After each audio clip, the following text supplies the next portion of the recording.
Turn that damn juice on! Powered by Arkansas, for Arkansas. This is Inside Arkansas Live. And welcome into Inside Arkansas Live here on this beautiful day here in the great state of Arkansas. I'm your host, John Neighbors, alongside Curtis Wilkerson and Andrew Ellis, and appreciate each and every one of you for making us a part of your afternoon this afternoon. Hope everybody's having a wonderful Thursday. We're going to have plenty of things to talk about, do a little bit more of the recapping of Arkansas's win over LSU last night, get into a little bit of what to watch presented by Bryant Technologies, an SEC update presented by Rhoback, a little what's more likely with BetSaracen. And, of course, we'll get to your chats, folks. So if you want to get on the conversation, that's the best and easiest way to do it. But, fellas, how are we feeling post-victory for the Razorbacks here on a Thursday afternoon? Feeling good, ho-hum, went about their business. An ugly first half, but they played really, really well in the second half, did what they needed to do, and not throwing them a parade for the performance, but they got past the only real, true landmine that's left on the schedule. Like, that would have been a backbreaker. Figured out, won by double digits. I'm Gucci. Yeah, this show is a lot more fun to do coming off of a win. And it's a lot more fun to do when we've got a fun weekend up ahead of us, which we definitely do. And so, I look forward to all of it. There's just good vibes right now with this Arkansas fan base, which is honestly not the case that often. So we got to soak it all in while we can. Enjoy the win. Look forward to the weekend. The job's not done. Job's not finished. No. Job over? No. Job's not done. Not at all. Not at all. And since you brought it up, we can go ahead and just talk about that because I know people are going to be curious about it and what you mean by our schedule.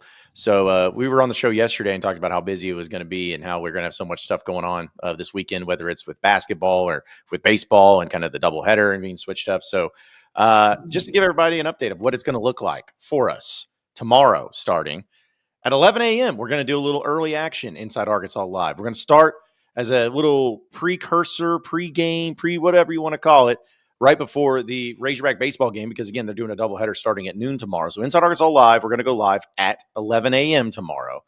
And then at noon, it's going to be the bombastic doubleheader watch-along with Andrew Ellis, as both Razorback baseball games will be played. I'm sure the weather will be fine, but it's going to be a little bit on the chillier side, so you get to watch it along with Andrew. Me and Curtis may pop in here and there just to give our really hot takes of the baseball games themselves, but it's going to be a marathon, if you will, for the bombastic doubleheader watch-along. And then on Saturday, we're also going to do all three of us on a watch-along for the Arkansas-Texas A&M game starting at 11 a.m. because that's when it starts. So we'll have that. And then around 1 p.m.-ish, there'll be the Pod at the Palace post-game show as well. So a lot of action, guys, a lot of fun stuff going on, and a lot of fun that's going to be had, and hopefully it goes really well when it comes to our watch parties for the Razorbacks. Yeah, man, I'm excited for tomorrow. Like doing the little opening day preview show, and then, I mean, is there a better way to get your lady, your significant other, in the mood for Valentine's Day than 6 hour stream with Andrew Ellis? I don't know, but I think it's a good way to start. I can't think of a better way, but really, I'm thinking in my own best interest, of course, because I want to spend Valentine's night with my lady, of course. Smart man.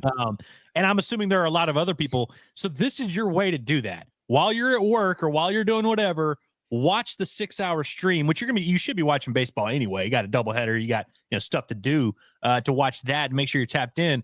But do all that, and then you can spend the evening with your lady. And then you can do whatever, you got to do. So really, this is just the pregame for your Valentine's date. Yeah. Yeah. That's what I'm saying. I don't know what better way you could do it than to just hang out with Andrew and watch some Razorback baseball and get your hot takes. Who knows? Maybe for even people donating some super chats, he'll sing a little love song to your lady on the live stream. Maybe now you're talking. Yeah. Maybe you could really get it amped up and have some fun with it, but it is going to be fun. So yeah, be sure to tap in, be sure to subscribe to us here at Inside Arkansas, and check it all out as well. And also really a big shout out to the amount of people that, we just launched our merchandise here, our official apparel of Inside Arkansas. And it's been awesome seeing the response. I mean, so many people have been doing pre-orders for whether it's the Inside Arkansas shirts or the Pod at the Palace hoodies or the bombastic hats. We got them all for sale at insidearkansas.shopify.com. So a lot of great response there. We really appreciate that. And you haven't yet to check it out or to be able to get yours. These are the things that are available right now. And once again, John Calipari, he didn't do his press conference last night, but he would have said if he was in it that he would wear that gear. So be sure to check it out. And again, you can just go to InsideArkansas.shopify.com and get it going. So either way, let's go ahead and jump into what, of course, I know last night, of course, Arkansas gets the victory. And the topic of conversation seems like a lot has been Big Z. I was at the game. I know you guys were at the game as well. And, well, of course, listen to Pod at the Palace post game. It was funny to where I was sitting there. And I think when Big Z checked out for the last time, he got a pretty resounding ovation, or maybe it was second to last time, whatever it was. But he got a big ovation. I was like, yeah, he had a pretty good game. And I look up, I'm like, holy crap, he had 27 points. It was one of those games where you don't really realize just how well he played until you check out the box score. And you saw him go 10 of 13 from the field, 3 of 5 from 3, 25 points, 25 points. But still 4 block shots, 3 rebounds, only 1 turnover, even had a steal. And, man, it's just as bad as it was at times for that game last night. Big Z really came up big. And the question I'm going to pose to you guys and pose to the audience is, like, how is he the key? I know people bring up Theoro, bring up Davis and stuff, but, man, like, when he's playing really well, like, that's kind of what it felt like. Previously, a few weeks ago, Arkansas would not have won this game, but somebody like Z stepping up and having that type of game, growing his confidence, growing his development, I mean, is he going to be the reason why this team makes or breaks it getting into the NCAA tournament? I mean, it's a huge development. So if we had to pin it on one thing, then I don't know how you could go any other direction right now with the struggles that Jonas Adu has had, although he was way, way better last night. And, like Trevin Brazil's not really a 5. You had to figure something out there. So Z's emergence has loomed so large from that standpoint. You lose Boogie Fland. Say what you want about Arkansas being a better team with him out, whatever. He was your best 3-point shooter, and you're thinking, all right, it's not like this team just lights it up from 3 anyway. How are they going to replace that? Well, it's playing him 30 minutes a game, and now he is your best 3-point shooter. So he's done so much, and now he's playing with more confidence. He's stronger with the basketball. Is he not way better in the paint, like just being tough and finishing around the rim more? He's starting to become a complete basketball player. Still some things to work on defensively, especially when you're in like middle ball screen action and, he's getting switched off on the guards or whatever. That's a tough assignment for anybody that size. But at the same time, don't you feel like he's getting better there? Like sprinting back and recovering and help, getting back in time to block shots and challenge at the rim. He's really like blossoming into kind of a star right here. I think defenses are going to adjust to him. And that's a good thing because that means now it's going to be life a little bit easier on guys like DJ Wagner and John L. Davis because teams are going to have to start sending help. They're going to have to pay more attention, double down, switch on these pick and pops against him or whatever. But it just unlocks so much for Arkansas. They're way better offensively with him on the floor. So I'm buying it, John. I think he is the key.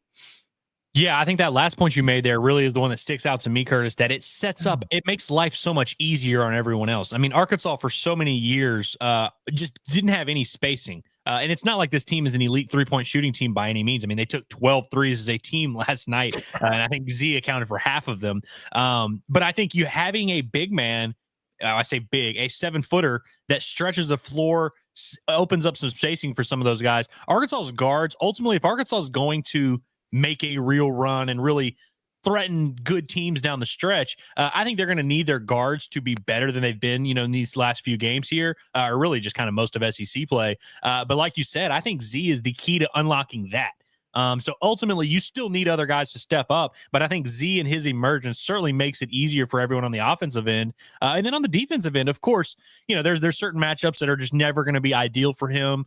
Anytime you have a big physical big man down low, he's going to give Z problems. But like we've seen, there's been a few different matchups where teams have tried to exploit that and almost hurt their offense by trying to exploit that. And so it kind of becomes counterproductive. And so, you expect, all right, if you're going with a guy in Z, of course your offense is going to go up, but is your defense going to get worse? And statistically speaking, I mean, Arkansas gave up 85 to Alabama, who's the highest scoring team in the country.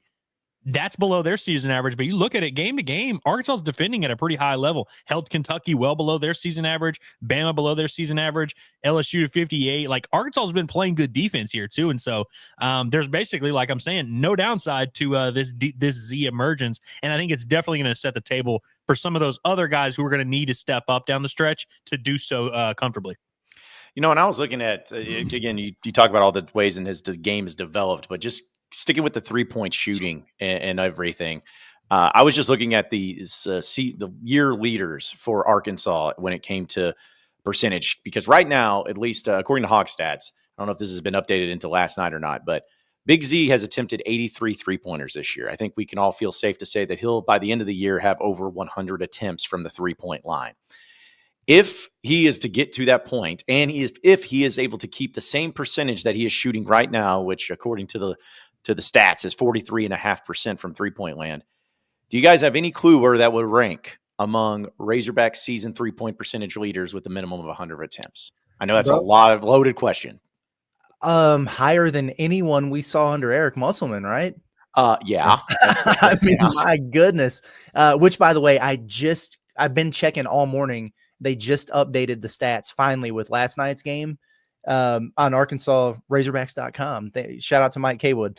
But now Big Z is 39 of 88. So 44.3%. So it all went up a little bit. So yeah, you're right. He's definitely going to get there. I'm trying to think, man.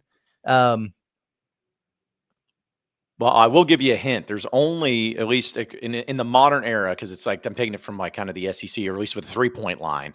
What I'm looking at is there's only been two that have a higher percentage and with at least 100 attempts in a season. Dude, it's going to be a small list. I'm trying to think of who was really stroking it like that. Pause. That's what you got to understand, is that not many people shot threes back in the day. Like, you know what I mean? Like Larry Bird shot like 2.5 threes a game in his career. So it's like, for someone to shoot 100 for a season, that means they were shooting at least 3 a game. I don't know that many people were doing it. Is Jonathan Modica up on this list? He's close. But he did not get to the year he did get to 100 attempts. He only hit 35%. Wow, what a bum. Yeah, exactly. So it's okay. Can you give us a year? Yes, actually I can. One of these years was fairly recent, in 2016. So that would be Daryl Macon? Nope. Not Macon? Not Macon. Think about who's a three-point shooter on that 2016 team. That's all he did. 2016. Oh, Dusty Hannes. No. 2015-2016 season. Antoine Bell. Boom. No Antoine way. Bell. What did you, 45%? He shot 44.4%. Wow. From three. And he shot 202 three-pointers. 202. So that's one. The other player that, again, in my rigorous research that I found, that with a minimum of 100 attempts had a better three-point percentage would be, in 1990, Lee Mayberry. Wow. Which was crazy because Lee Mayberry attempted 129 threes, hit 50.4% of them that year. Good Lord. So only reason I bring that stat up really is because to try to give people an idea of just how incredible, because the season's not over yet. So, I mean, he could hit a slump or whatever, but just assuming that he gets to 100 attempts and he keeps the same percentage, you're talking about only 2 other players in the history of Razorback basketball where essentially one of those players was incredible in Lee Mayberry, and the other one was a guy who just literally all he did was shoot threes. You're going to be in very rare company when it comes to that if he finishes out this type of season. That's crazy. Yeah. He just is what everybody thought Connor Vanover would be, man. Well, also, I can't help but notice that the other 2 guys, like, what is Antoine Bell? 6'2", 6'1"? Yeah. Lee Mayberry, what is he, 6'1"? And Big Z, 7'2". Yeah. Shooting at a historically great clip for the Arkansas Razorbacks. I don't think people really understand that. You know what I mean? Like, because I mean, we've had enough. I mean, hell, we have people literally on the show this week kind of pushing back against the idea that he was a really good shooter. I don't think people understand like what he's doing is pretty unprecedented. Ray Allen. Yeah, pretty much. By the way, I made a mistake. There's actually a third one. Sorry about this. In 2012, Mardrakus Wade, 147 attempts. He hit 47.6% of his threes. So he hit like 9 on senior night. I think that did it for him. Yeah. So, but again, it's showing you just the incredible way that he is shooting threes and at the clip he's shooting them, and hopefully it can continue on. In fact, I started this comment because I thought it was kind of funny. Like Big KG says, remember when Cal and May said he wasn't going to let Big Z shoot threes? Big Z is proof that Cal is making adjustments there. Okay, that was the ultimate taken out of context clip of all time. And BBN, those losers, went and really ran with it. That was very like if you remember when it happened, I think it was just Cal talking about, hey, in practice with Z and Trevin, we're trying to get them to round out their games and all that. We're going to try and get them to do things other than shoot the ball. We know you can shoot it, but we want to see you doing other things. So in practice, I'm going to say, hey, don't shoot. And then Kentucky fans were like, wow, Cal's not going to let Zvonimir shoot the basketball. Shows he's behind as a coach. Morons, man. Behind the times. Yeah. And how well has it worked out now? Because now he's not a paperweight down there in the paint, man. He can actually make some moves and score in there, getting multiple dunks a game. It's paid off. How about that? Cal knows what he's doing. Yeah. And speaking of Cal knowing what he's doing, like, wasn't last night just a vintage John Calipari game? Like, just the antithesis of analytics and modernization. They go 4 of 12 from 3 and win by double figures. I was thinking about it last night. I was like, man, when is the last time Arkansas shot fewer than 12 threes in a game? It did happen last year when they went on the road and beat Missouri. They went 4 of 6 from 3 in that game. But other than that, it really has not happened much at all, which is crazy. Wild. Somebody asked about Z's 3-point percentage, like where it ranks in the SEC. It would be, for whatever reason, it's not on the stat thing. It might be an attempts deal, which is weird. They only have like 7 qualified shooters, right? Yeah, he would be 4th right now. Caleb Grills, 48.6%. Kobe Brea, 45.3%. Bryson Goodine at Oklahoma, 45.3%. And then Z would be next. Wow. So, yeah, that's crazy. That's crazy. Hey, just for another fun stat, can you name the player that had the best 3-point percentage in the Eric Musselman era? 3-point percentage in the Musselman era. I mean, is it Isaiah Joe, Mason Jones? No. Isaiah didn't even shoot it that well. Yeah. Oh, Amude. Yep. Stanley Amude. South Dakota Stan.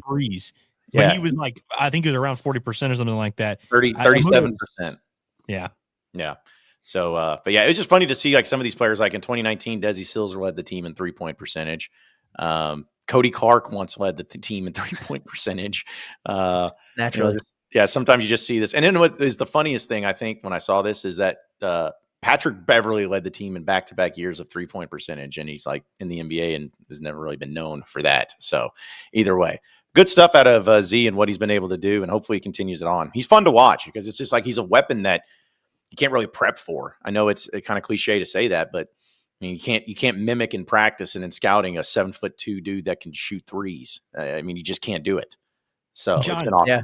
I'm glad you said that because I was thinking about this. Curtis, you remember right before Arkansas played Tennessee, we referenced this a lot, but Kenny Payne was like, we want to be a team that teams have to react to us. We don't want to like base what we're doing on what the opponent's doing. We want to be the team that people have to adjust for. And then we're just like, okay, but you're not that team. And we realized that on that Saturday game against Tennessee. And of course, during the 0-5 start, that Arkansas teams didn't fear Arkansas. Teams didn't have to form what they did around Arkansas. How many SEC teams here lately are now looking at Arkansas and they're like, holy cow, we might have to go small to combat this 7-foot giant just because, we'll just try and win the matchup there. Whereas like you play Z and you're thinking, oh, teams are just going to have some big physical, strong, big man. They're going to kill you on the boards. They're going to kill you in the paint. I think Arkansas actually is turning the gun on some of their opponents now these days. Yeah, no, it definitely seems like it. If only he could grab a rebound. I mean, truly. I mean, that's it. If he could just secure it, because he gets his hands on all of them, but he's averaging 4.2 rebounds per game, which is better than it was at that size. But it's like there's no reason why he shouldn't be getting like 7. And if you just secure the ones that you grab, big fella, baby steps, one thing at a time, he's going to be all right. I did see that he was like 6th or 7th in the country in that Olajuwon stat that they put out there for the block percentage, steal percentage rate there combined, that's really damn impressive when you're also shooting, nearly 50% from 3. So good on him, but he's not ready to be a pro, they say. Yeah. Once Happy learns how to putt, man. Yeah. Yeah. Well, I'll laugh because since I have a handheld mic, I'll try to make this hand gestures work. But when I was at the game last night, where I was sitting, I could hear Cal pretty well. And speaking of the rebounding thing, it cracked me up because Z was one of those times where Z did not get the rebound like he was supposed to. And Cal is yelling screaming bloody murder at him, Z, and he goes, "Get the rebound with not one, but two hands." Like, just like very sarcastically, as in like, do that, you idiot. This simple thing. Like, it was very, very like, I mean, he was frustrated. He was getting after people last night, but I do remember that when we talked about rebound. He's just like, just not one, but two hands. He was big mad in the first half. Cal Yeah. was, and so was I. So was everyone. DJ Wagner I've never seen a more disgusted look on someone's face than DJ Wagner walking off the floor at halftime. Something was not right in that first half, but they figured it out, man. Well, and speaking of that, that was another fun thing with DJ. DJ Wagner had to go over and calm down Cal. Cal was yelling at one of the players. I don't know who it was, but DJ went over and was like, Coach, we got it. I got this. Like, having to almost like calm him down on the court. So, I mean, there was a lot of yelling, a lot of screaming, a lot of pissed off things that were happening. So, which, by the way, I know you probably addressed this. I know you did address it. And people were commenting on and asking me about it too. Cal not doing the post-game press conference. I mean, I know some things you can get away with when it's a win, but I don't know. I still don't like that. I still don't like the fact that he didn't do that. It just seems, I don't know. Like, come on, there was nothing else you had to do. There's nothing, and you didn't even do it. You could have done it for 5 minutes, but you tell me you couldn't give up 5 minutes to talk. If he's sick, he's sick. You know, he's under the weather. Was that what they said? Yeah. Oh. Yeah. Okay. Chin Coleman said he walked up there and sat down. Did you guys? I don't know if you guys watched it or not. He walked up there and sat down. He apologized for Cal not being there. I don't know if he's actually under the weather or not. He might have just not wanted to do the damn thing. I wouldn't put it past him. But he said, let me pull it up real quick. He said, first, I want to apologize for Coach Cal not being here. I know you guys probably wanted Gladys Knights. You got one of the Pips instead. So I'm happy to step in for Gladys tonight. Dude, that's hilarious. That's awesome. Does this team have the worst? I don't know if it's hygiene or they're not sanitizing the locker room. This team is perpetually sick. It's alarming. Yeah, it's crazy. Theo had to have been sick last night. Yeah. I can't. It just didn't look like him, man. Dude, I have a bottle of like 1,000 milligram vitamin C pills I will donate to the team, like whatever it takes, because it has been insane and crazy. But I was kind of hoping when you were talking about him saying he was sick, because the coaches always say, "Yeah, you're going to have to ask him." And I was hoping Chin Coleman did that. He's like, "Wait, where's Cal?" I go, "You're going to have to ask him. We don't know. He might be all right. We don't know." Kind of like he does with injuries and whatnot. But yeah, that's yeah, like you said, if he's sick, he's sick. That's one thing. But man, it's just. Theo played 27 minutes. DJ played under 30 minutes for like the first time this season. I don't know, man. The funk just keeps rolling through that team. Can we get a little herd immunity here? I mean, goodness gracious. Does it have to cycle through like 15 times before they get out of their system? Like, I'm not mad at them. I'm just frustrated at the situation. Do you think it'll build them up for later in the year? They will have overcome this, and then it'll give them that extra edge going into March. If you can beat the flu, you can beat Princeton or whoever. I hope so. Yeah, because their butts, man. Maybe if it's a part of COVID or whatever, and they miss the tournament, then Cal Perry can say somehow the COVID made us miss the NCAA tournament. I really thought we were going to win this thing, man. I really thought we were going to win. Yep. Golly. But yeah, that happened last night. I know people were again, if he's sick, he's sick. But that's just I guess it's only is that the second post game one that he hasn't done this year? I think he's only done Yeah. So maybe he didn't do the Maryland Eastern Shore one. Is that there was definitely one more, and there maybe 2 or maybe 3 at the most. That just means he owes us tomorrow. That's right. He should do the A&M preview. Yeah, I'm sure he will. Yeah, right. Yeah, it'll be right on top of that, I'm sure. Yeah. Exactly. I like this from Shep. We were laughing about this before the show started, Curtis. This comes from Terry. He says, and the crowd chants MZP, MZP, MZP. Yeah, that's a good one. Yeah. I co-sign the MZP chants. Yep. I would say make a sign for it, but they don't allow signs in the stadium. So yeah, it can't be fun. Although someone snuck a sign in yesterday, I saw about corn dogs. I saw a sign of Michael Scott, and it was like the Wayne Gretzky quote where it's like, you miss 100% of the shots you don't take. And it was like, that screenshot, and it was on a poster. All right. Well, hey, at least people can get those in, I guess, somehow. Also, a shout out to our guy, Dre, says, just bought a Big Z jersey. Need to be up 1 or 2 more, maybe Theo and Billy. So yeah, and a huge shout out to Dre. I want to give him a personal shout out because he was kind enough to hook us up with some tickets last night, and I was going to the game, and I saw the tickets that he gave me out on my way. I was like, holy crap, these are really good. I kind of felt bad, and then I get there and I see, and I'm walking down to my seats, and somebody else is walking to the same seats, and I'm like, and it ended up being Dre. Somehow they let me have the tickets and him have the tickets, and both of us scanned the same exact tickets, and then we were sitting there. And so, wow. Yeah. So I didn't have a place to sit because I didn't have a ticket except for those. And I was like, hey man, don't worry about it. Like, we'll get it all figured out. This dude went on, whether it was Ticketmaster, StubHub, whatever, went there and bought me a pair of tickets on the front row, like in the center behind the scores table. And I'm like, you did not have to do that. But he insisted on doing it. But again, huge shout out to our guy, Dre. He's a good dude who, right there. Yeah, supports us and with other super chats and everything. So I just want to give him a personal shout out. That was really nice of him. He did not have to do that, but it was really cool of you. So thank you, Dre, for that. Yeah, much appreciated. That's awesome, man. And I got stopped. I'm not gonna name drop because I don't want to out him, but I think by the same woman who stopped Andrew about covering softball.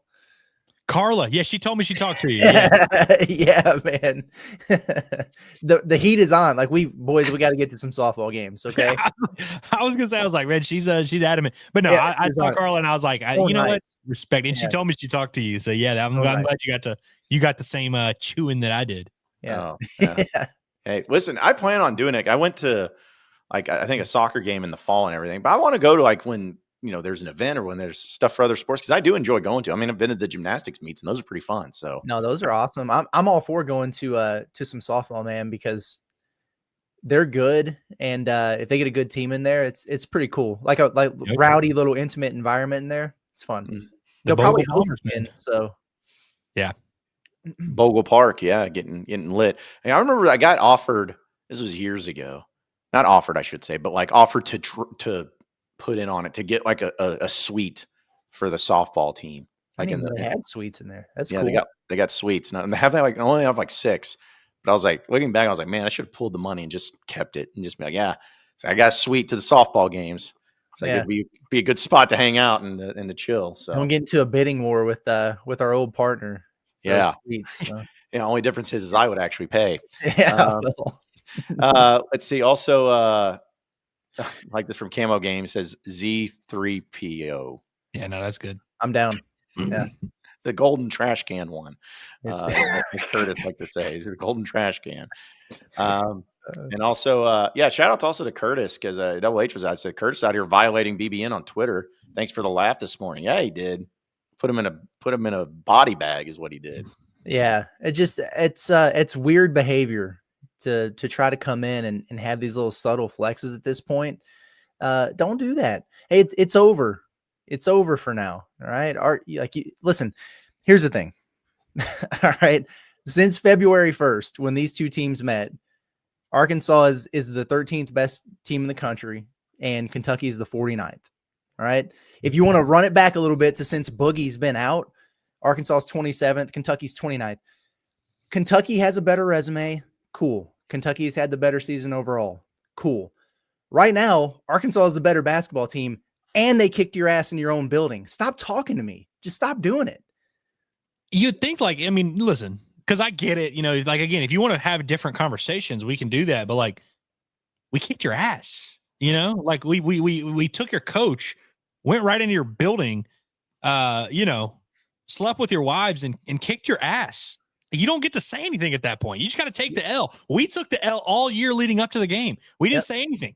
When Arkansas was 0-5 in SEC play, we took it and we shut up. And we were fine with it.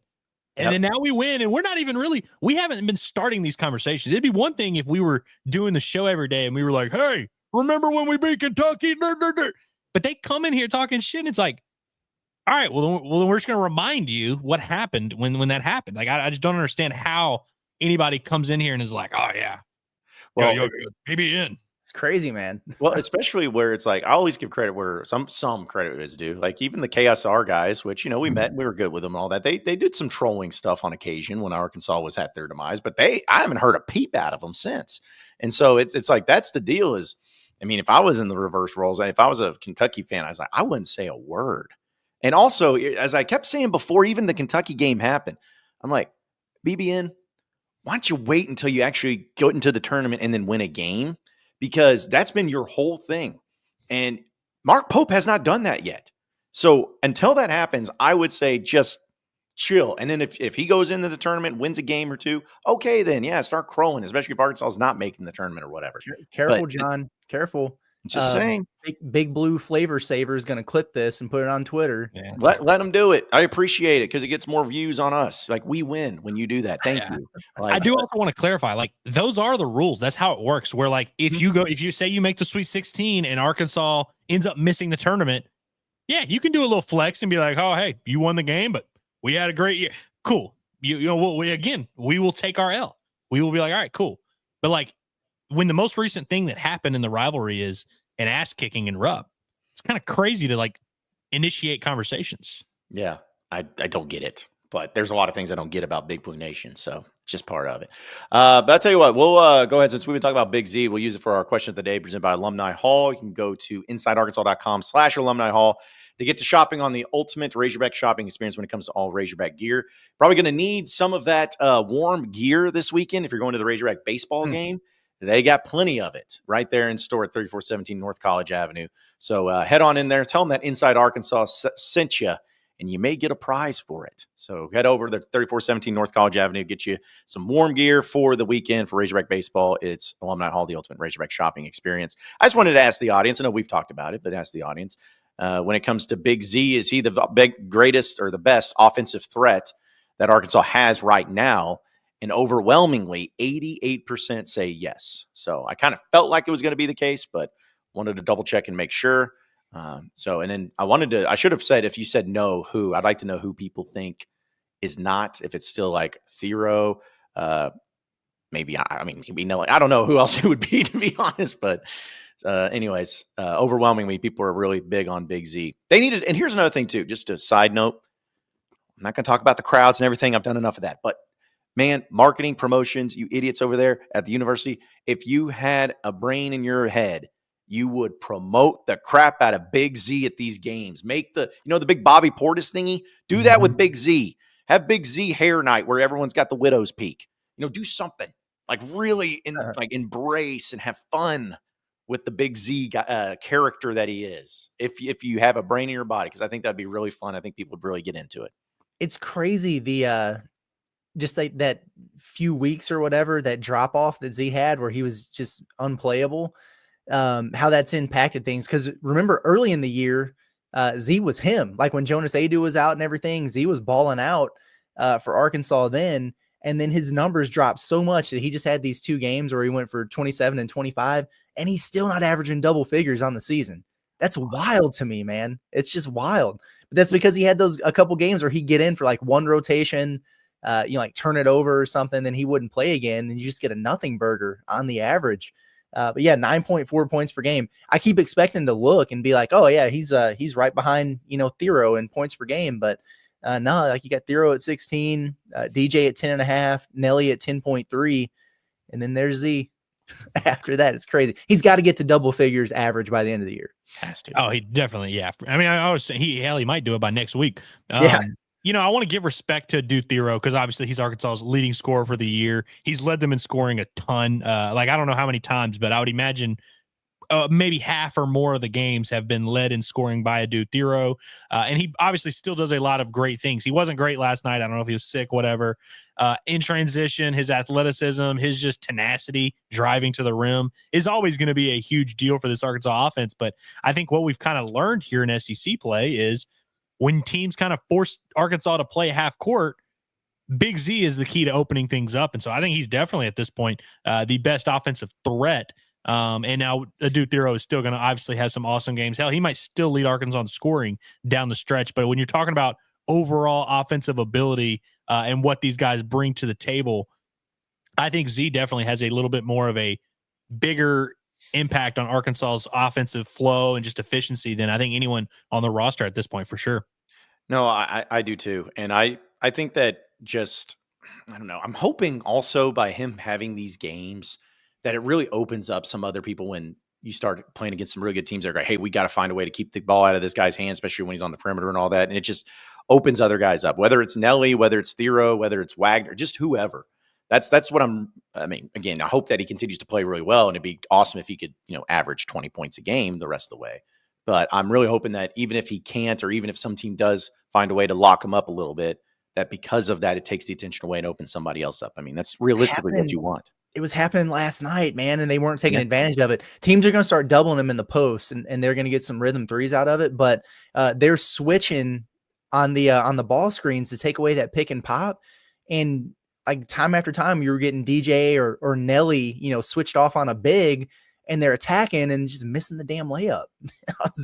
Especially Nelly last night. It was like, bro, you could have had 25 in this game had you just made your layups. But they're going to have those opportunities for sure. And hopefully they take advantage of, it's kind of stepping up there. Even if we have games where Z is scoring like 11 instead of 25 or something, that trickle down of the attention that he draws from a defense should be something that's still a major impact for Arkansas.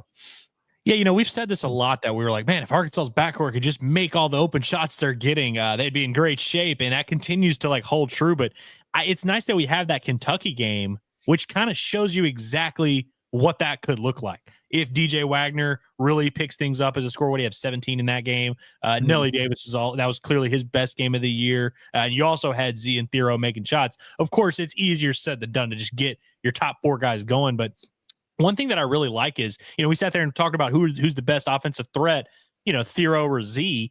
Neither of those guys are ball dominant guys that create off the dribble. And so I think, you mentioned kind of some of the actions and how defenses will react to it. It's not like Arkansas's offense is going to be a lot of just, hey, here's our creator, here's our guy that's going to set up the offense, he's going to dribble around, and he's going to make stuff happen. It's going to take a lot of ball movement. And I think, weirdly enough, like Arkansas's lack of ball handlers left on the roster right now might actually end up being good for them, because you just have all these different unique athletes, unique skill sets that can create matchups. And it's not like Arkansas is going to be running offense from someone who's going to just dribble the hell out of the basketball. Yeah. And also too, somebody brought it up in the chat, and I was thinking about it last night too. Just a game like that and opening up other people too. There was just so many missed layups, and that's always the frustrating thing, man. I guess Arkansas technically went 9 of 20 from layups, and which I thought was like, it's been funny. They say in the stats that they went 5 of 5 with dunks. I'm like, I'm pretty sure they missed a dunk, but maybe that was just me. Maybe that's considered a layup. I don't know. Thero definitely missed a dunk, like 1,000%. Yeah, so maybe they called that a layup. I'm not totally sure, but yeah, the missed layups was pretty frustrating there. John Calipari has already said that's a BS stat on the stat broadcast. Remember when he called that out? It might have been after the LSU game, actually, but it was. Yeah, he's like 17. No way, maybe 10. We might have missed 10. Oh man, yeah. Poor Anthony, man. Anthony Christensen. He's just like, it's just what the stat broadcast says. Well, it's wrong. Okay. Oh, that'll work. Also, I'm curious about this, what you thought about this. Natalie brings it up. Shout out to Natalie. But she says, what was with the LSU staffer going to half-court line with the clipboard during the timeouts, doing everything he could to peek into the Razorback huddle, then reporting back to the LSU huddle? I saw that, but I also felt like I saw Arkansas doing the same thing. I don't know. Maybe I don't pay attention. But. Gamesmanship. In a lot of cases, you're trying to look at the personnel, like so they'll be subs in or whatever, and then you see who's sitting in the chairs and try to get an idea of who the play is getting drawn up for or whatever. But yeah, that stuff happens. Part of it, stealing signs and signals and everything. They usually have a pretty good idea. They'll have a list of play calls and everything beforehand, and so you try to get your eyeballs in there and see if you can do some lip reading a little bit. Hell, sometimes you'll see opposing players sneak into the opposite team's huddle and try not to get caught. That stuff cracks me up. But yeah, sometimes it's a little more obvious than others. And yeah, that dude was he was almost on the other end of the court. I mean, especially when they're doing the on-court huddle. Yeah, go ahead and sneak in there. It's like, what are they going to do? Yeah. Also, just randomly, this is just an observation I had from the game. As soon as the game started, I thought Arkansas was about to get a technical for delay a game. Like the refs kept blowing the whistle at them to get out of the huddle and come onto the court, and they weren't doing it. It was taking them forever. So I honestly thought that was about to happen, but luckily it didn't. Thank goodness. All right, let's go ahead and jump into what to watch for. Presented by Bryant Technologies. Of course, they're dedicated in delivering high-quality network infrastructure and security camera solutions to all of you. And they also take pride in their exceptional workmanship and commitment to keeping your business operations seamlessly connected and secure, which we know is very important, especially for the local businesses. They do structured cabling, security camera installations, digital signage, even TV mounting, and they also have you covered with all different types. The digital signage thing especially, because that's a difficult thing that not many people do, but they excel in it. And they service the entire state of Arkansas as well as the surrounding states, whether it's Oklahoma, Texas, Missouri, everywhere. So if you're in those states, which we know have a lot of people who are listening outside the state of Arkansas, give them a call today and have them help with your network and security needs at 870-883-0330. And you can also check out their website at bryantstechnologies.com with that S in between, bryantstechnologies.com. It's Bryant Technologies, quality work guaranteed. All right. So just another reminder of what to watch. Watch us, because we're going to be busy this weekend with our Inside Arkansas Live starting at 11 a.m. tomorrow. And then the bombastic doubleheader watch along starting at noon with Angel Ellis. And then Saturday, all of us are going to be doing a watch party or watch along, however you want to call it, at 11 a.m. for the Arkansas A&M game. And then there'll also be the Pot at the Palace post-game show at 1 p.m. Or whenever the game ends, pretty much. So that's what you need to watch for, is that, which I'm pretty excited about. And I know everybody else is too. Everybody's been pumped, and that's what matters the most. And actually, Dabbing Rhino is very pumped. Appreciate the super chat, Dabbing Rhino. And he just says, y'all are awesome. Thank you. That is all LOL. Hey. Oh, yeah. Love that. There's not many people that some people are willing to give their hard-earned cash just for being awesome. But we have found a way. Thank you, Dabbing Rhino. Appreciate you, man. We do appreciate you. Appreciate all of you being a part of it. Another thing to watch. I wanted to. I know you guys know him a lot better than I do, but I want to give a shout out personally to Daniel Shee. Daniel Shee was on top of it yesterday when it came to the 50-50 raffling legislation and everything, that the bill that was being, I guess I'm trying to make sure I get the words right, the bill that was being proposed, if you will. And I know that there were other people on top of it, but shout out to him, man. He was live tweeting it, being very unbiased, making sure he's just presenting the facts. So I wanted to give him a shout out, but something to watch for is that the bill that was originally proposed, and the one that, of course, our guy Carlton Saff of BetSaracen has opposed, as well as others, that bill failed. So that doesn't mean that, it's all over with. There's still a lot of work to be done. But the one that the sponsor of RJ Hawk Tua down there in Bryant, that did not work out. So I know people have been pretty invested and pretty interested into what's going on there, but that's the latest. We don't know what's going to be next, but I'm sure we'll hear from Carlton Saff. If you want to follow him on social media, he's going to let you know exactly what's coming up next too. I got to give Carlton credit, man, because going into this, the one thing I wondered about, he's probably listening, but I was like, is our man going to filibuster himself? You know, like, is he just going to get so long-winded that he kind of loses the attention of the people? I thought he did a great job. He brought up some great points. And at the end of the day, for me, he was just like, I don't understand. It's like, if U of A wants to run this, they want to get their own vendor or whatever that's going to take 10% off the top, but you have an in-state company who has the infrastructure to do this and is willing to help for free. Like, what are we talking about here? And at the end of the day, that's it for me, you know? Dude, balls of steel from Carlton, man. Because listen, I'm not saying that like they're all out to get him or anything like that, but he was kind of walking into the lion's den there where there were a lot of people in that room who not only didn't agree with him, but were like going out of their way and have been for months to try and discredit him, to try and shoot down his ideas and try and box him out of this whole operation. And he ain't back down from them dudes at all. And I think he impressed a lot of people in that room. He definitely, shout out to we're talking about Daniel Shee, of course, who did, you're right, did an awesome job covering it. I had to just go after the game last night. I just went through and went and read all of his tweets and just kind of caught up to speed on the whole thing. So Daniel Shee, good friend of mine, I talked to him a lot. When this whole conversation first started, he was very skeptical. When I talked to him about Carlton, about whatever, he was very kind of hesitant. Like you said, he's being objective, trying to cover both sides of it. And throughout this whole process, Danny hasn't said this to me, but I can tell he's kind of grown to see Carlton's side,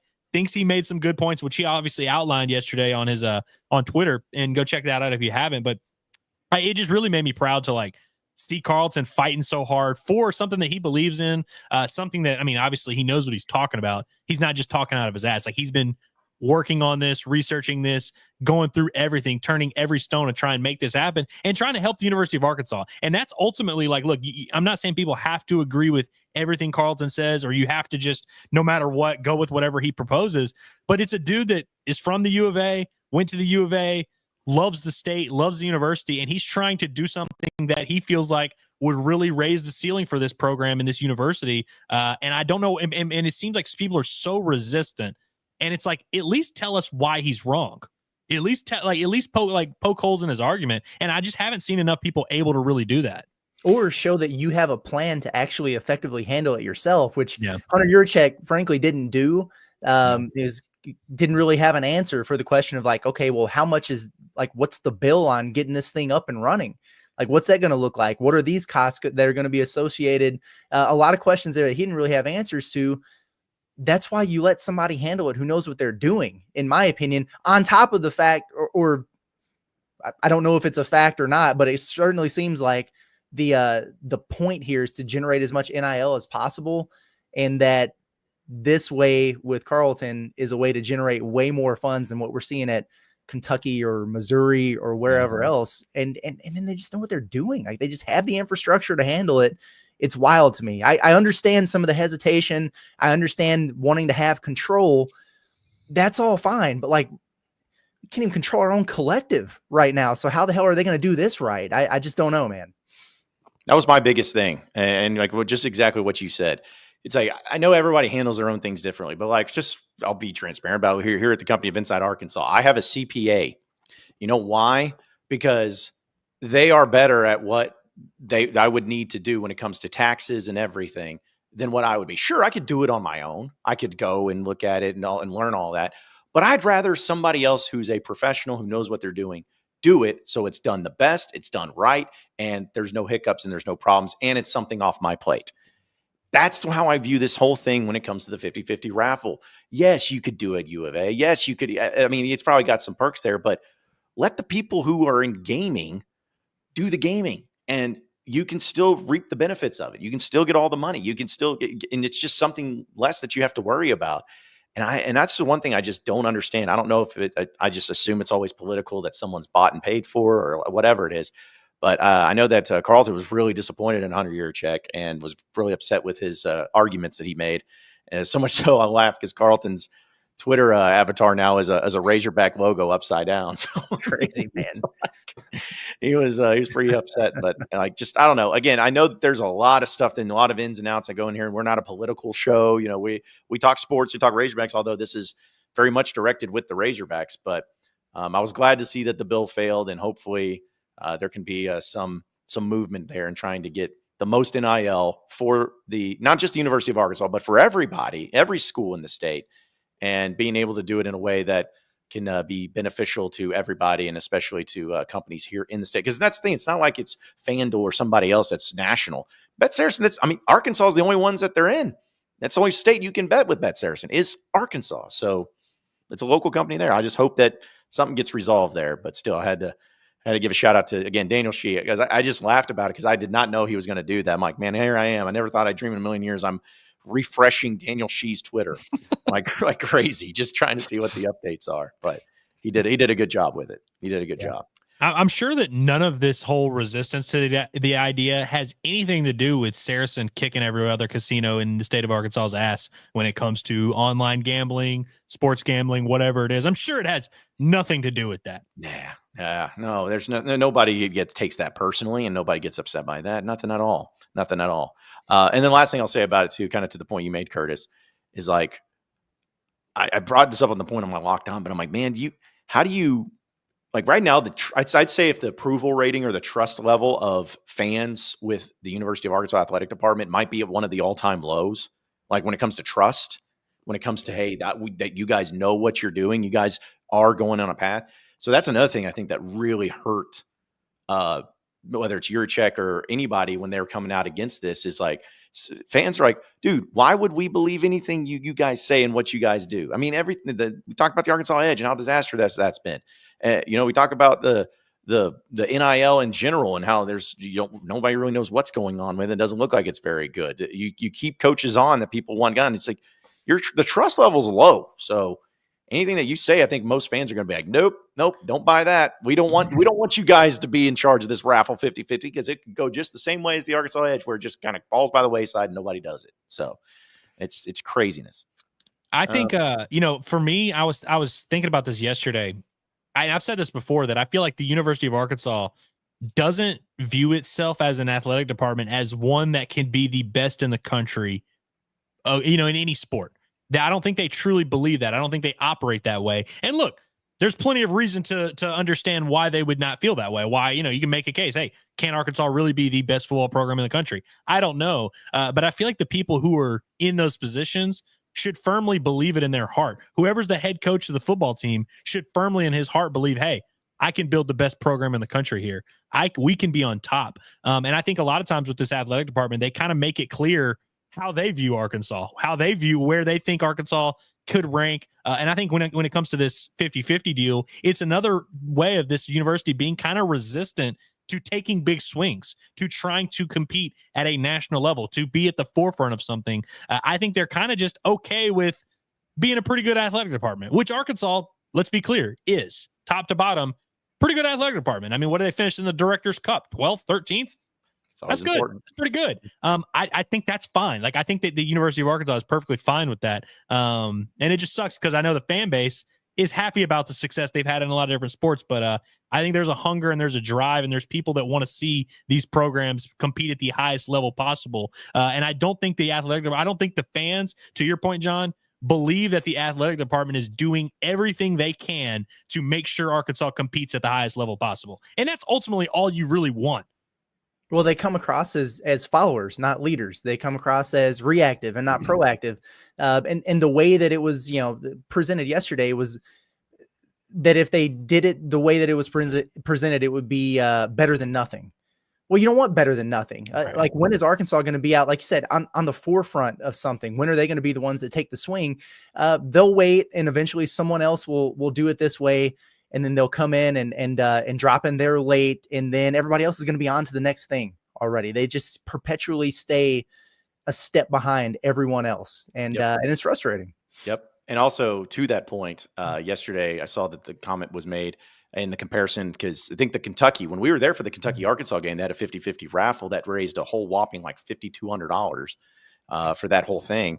And that was brought up, and the particular individual that proposed this bill, his response to that was, well, it's just about how you promote it.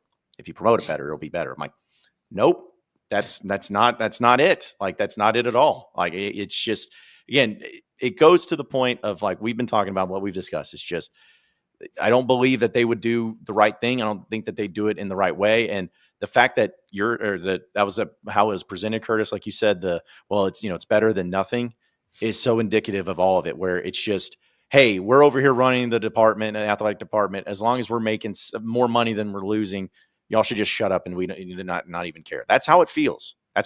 Just know you shouldn't care. We're smarter than you. We're better than you. All you fans are upset. I don't know what you're upset about. We're making money. Well, nobody cares about making money if you're losing. Like, it's just a very pompous approach to it all. And it's frustrating, very frustrating. So screw you. All right. And also, on a different note, I wanted to bring this up, and Curtis, I know you want to talk about this too. There's some treachery afoot for those of you who may have YouTube TV, because it's a very popular thing. I once had YouTube TV, and I know a lot of you do, but apparently, according to the reports here, that Paramount, which includes CBS, NCAA tournament, they may not come to an agreement to where Paramount channels will be taken off of YouTube TV before the NCAA tournament. And buddy, that could end up being one of the most disastrous things of all time if you have YouTube TV and you're a big college basketball fan. I'm so sick of this shit, man. You can't escape it. Like, it just, anywhere you go, it's just a constant pissing match, and whatever we can do to raise prices of people. It's just so damn annoying. I'm tired of dealing with it. I left Hulu because of similar shit, got YouTube TV, and now I'm getting ready to leave them for the same reasons. Like, I don't even know what to do anymore. What's the answer? Somebody let me know. John, what do you do? I cut YouTube. That's what I've always done is I just cancel whatever it is and then go to something else. Because luckily with like it was more difficult when it was like DirecTV and Dish because you had to like get the guy out there to install it was a it. mess. Yeah. But now, like, I mean, I dropped YouTube TV because it just got astronomically expensive. I was spending over $100. Once Red Zone ended, cut that, and I went to Sling TV because all I watch live is sports. Like that's it. That's the only thing I watch live. I got that with all the ESPN channels and everything, and I'm paying like $40 a month. So that's what I would do. I'd just be like, all right, I'm canceling you. I'm just going to go over here because you sign up for it. It's instant access and you get to watch them right away. That's what I would do. I really, I know that sounds crazy, John, but I think you're right, where I think you have to just do the alternating. And I think it's the same with streaming with TV shows and movies or whatever it is. Because you remember there was a stretch where Netflix, all the shows that everyone were watching were on Netflix. We were all tapped in and we were watching that. Then it became Max for a while where I was like, hey, we've all got to be on Max. We got to watch this. And it still mostly is Max for the most part. Obviously, Disney Plus has had their run with the nerds for sure. It always kind of fluctuates. And I think as a consumer, that's pretty much what we have to be, is just on the edge for where's this thing headed? What's coming out on these streaming services? All right, for 3 months, I'll be Max. For 3 months, I'll be Netflix. For 3 months, I'll be this. And I think it's going to be kind of the same where during football season, you might have your streaming service or your cable provider be something different. And then for basketball, it might be something different. It's just going to always be a revolving door. But the real answer at the end of the day, illegally stream stuff. Like realistically, I mean, whenever I saw that NCAA tournament stuff, that was literally, and I don't even have YouTube TV. I literally was just like, well, Stream East is still going to exist, like all these things are still going to be fine. I actually found a new website recently. I don't want to say it publicly because I don't want everyone else to get too woke on this, but I've got a new streaming site that's been crushing for me. And it's free 99. So good to know. Good to know. Cause I mean, and I know a lot of people that do that though. I think same thing with you, Andrew, just like, well, I'm not going to deal with this at all. I'm just going to go and stream it illegally, which, is not ideal if you can avoid it. But it's also like, if you guys keep, as Kurt says, getting into these pissing matches, it's like you force people to just like go to, because that's what sucks, because this has always been going on. But it's just so dumb where it's like fans are just like, we don't care about y'all's disputes. We have nothing to do with this. Just figure it out. Like, we don't care. It's like, oh, well, you really want these people to get this? It's like, sure, whatever it takes to keep my TV there to where I can watch games and I can watch live shows and I can, watch this stuff. But it just happens all the time. And it gets so frustrating. So hopefully they get it resolved. If you have YouTube TV, I bet you will, because I feel like more often than not it gets resolved. I feel like this happened with was it DirecTV or AT&T something, when it was like ABC and ESPN right before, like it was like right at the beginning of football season. They were like, oh, actually we're just not doing ABC. And there was like a huge football game that was there. And then like it took a day or two for people to yell loud enough. So really it's just going to take us as a community, Greg Schiano in this thing. Greg Schiano in this thing. Referencing the Tennessee deal, right? Correct, yes. Okay, just one. Not his really good run here at Rutgers lately, or his really good run at Rutgers before. Yeah, that's the main reference there. So there you go. There's What to Watch, sponsored by Bryant Technologies. We appreciate them being partners with us here at Inside Arkansas. All right, and let's go ahead and have some fun here. Actually, we'll tell you what we'll do. We'll save that because I do want to move this a little bit for your SEC update. Presented by Rhoback. Go to rhoback.com. Use promo code HOGSBY20 for 20% off your first purchase. So, guys, we had some bangers of games last night in the SEC, as we all know. Not really, but Arkansas did win. They beat LSU. And then you had Missouri beat Oklahoma pretty handedly, 82-58. And Ole Miss did go on the road against South Carolina, won by 4, 72-68, did get a win, but win nonetheless. And South Carolina now drops to 0-11. And that's that. And to give you an update on the standings for the SEC, Arkansas has jumped up, if my calculations are correct here, to 10th in the SEC as of right now. So, progress. Moving on up. Yeah. It really pisses me off that Arkansas lost that game to Oklahoma. They're not good. We knew it. Andrew, we were in front of this from the beginning, brother. What'd they go undefeated in non-conference? And everybody's like, oh my God, Porter Mosier, he's channeling Sister Jean over there. just not a thing, man. They should not be an NCAA tournament team when it's all said and done. It irritates me that they have that win over Arkansas because I can't talk too much trash about them. Yeah. That there's with the bubble, like there are 3 ways that it works with a bubble team. One, like you've got the mid-majors who have crazy records, but they haven't played anybody because they can't get them on their schedule or whatever, and you don't really know how good they are. But then you have all these like mid-power conference teams, and some of them were playing way over their head early in the season. They get into their league and you realize, oh, these guys actually aren't good. That's Oklahoma, and that's Georgia, and that's Texas right now, trending in the wrong direction. And then you have the Arkansas of the world, right, who got off to horrible starts, and you're like, wow, we really thought they were going to be way better than they are. They actually suck. Then they figure it out, and they're playing catch up, but you're trending in the right direction. I would rather be on the Arkansas side of history on this than any of those other teams. It's really frustrating to watch how they continue to be left in these brackets and everything based on what they did 2 months ago, which we knew was fool's gold the entire time. No, for sure. And that's like that's the thing that I keep bringing myself back to a place of confidence is like, I look at some of these other teams and just how they're trending, like you said. And I'm just like, as the season goes on, and I don't know all these other teams' schedules like the back of my hand, but like, I just trust Arkansas to show up in the games they need to show up in more than I do Georgia or even Oklahoma, who beat Arkansas in Bud Walton Arena. And I agree, that's another loss. Like the LSU loss was kind of the stain for a while, and it's still a stain. Obviously, you wish you could have that one back. That would do you a lot of help. But like the Oklahoma one is really one that whenever it comes to March and it's SEC tournament weekend, we're going to be looking back and kind of, cringing at that. And I think that's a tough one. And for the same reason that you mentioned, that we can't talk crap about Oklahoma. But yeah, them in Georgia, I feel like we were very woke on both of them, where we were like, I just don't know if I really buy this. And yeah, it is kind of crazy, man. And I don't know like how it's going to play out, but I just know that the whole season matters. And so we can talk about how Arkansas is trending, but we've seen it happen in recent memory. Someone like A&M a few years ago was the one that they were as hot as anyone when it came to Selection Sunday, but they missed the tournament because of what happened in December and January. And I hope Arkansas is not in that same situation, but it's kind of up to them to play themselves out of it. But yeah, I agree that if I can change one result all year long, that Oklahoma one would be it. Mm-hmm. Yeah, because Oklahoma's at 3-8, LSU's at 1-10. And you lost both those games. And I know that it's always woulda, coulda, shoulda, but if you would have won those games like you should have, I mean, you'd be sitting at what them put you at 6-5 now instead of 4-7.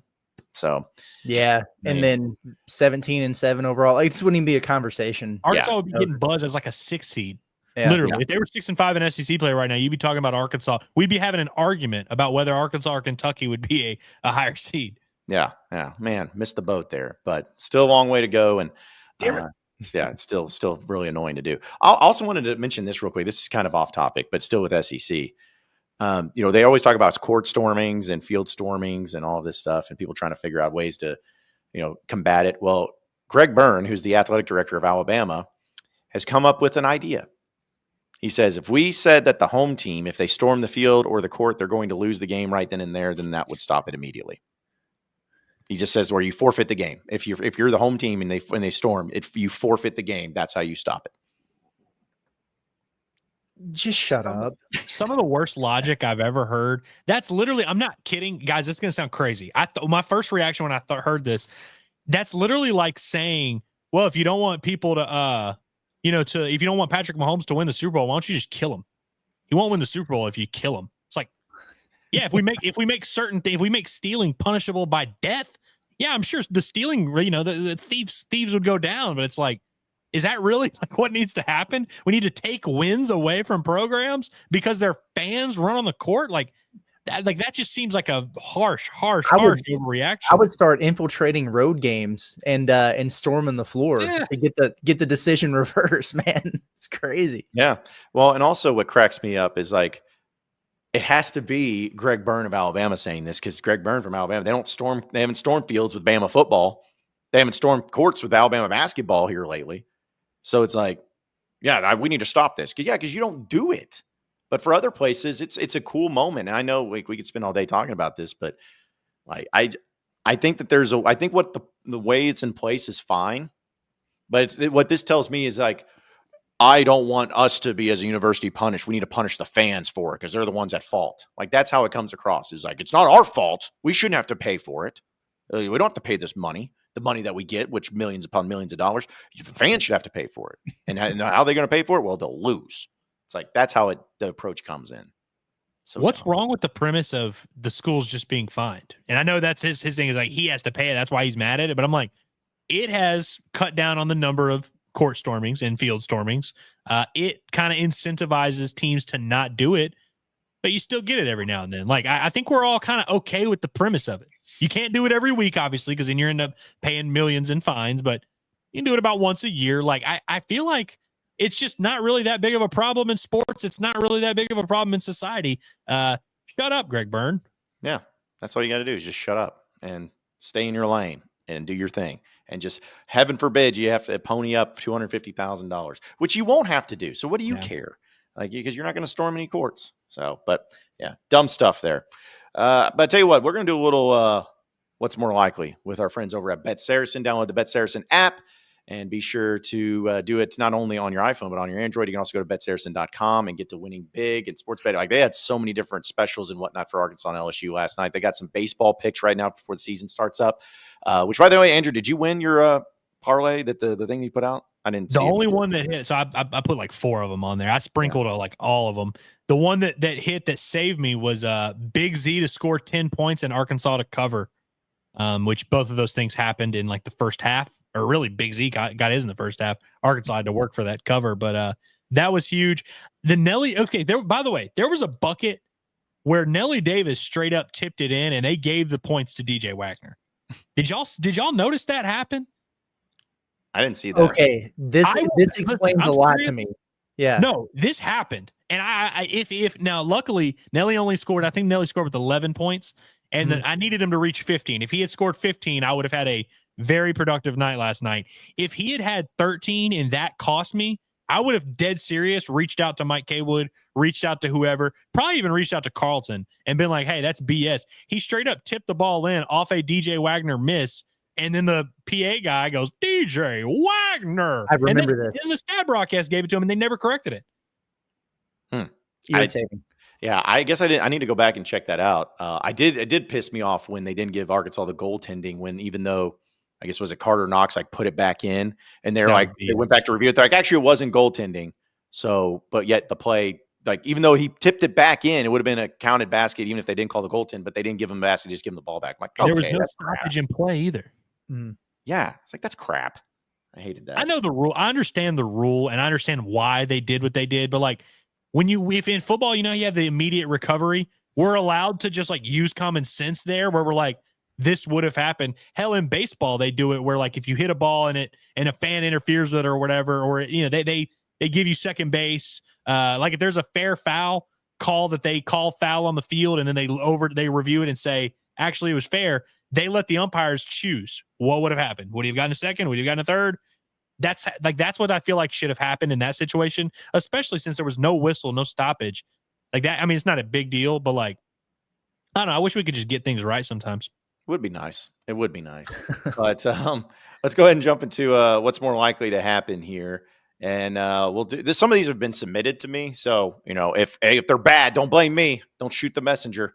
But this one comes with Arkansas going 2-0 against A&M and Auburn, or will win the SEC tournament. Go 2-0 against A&M and Auburn.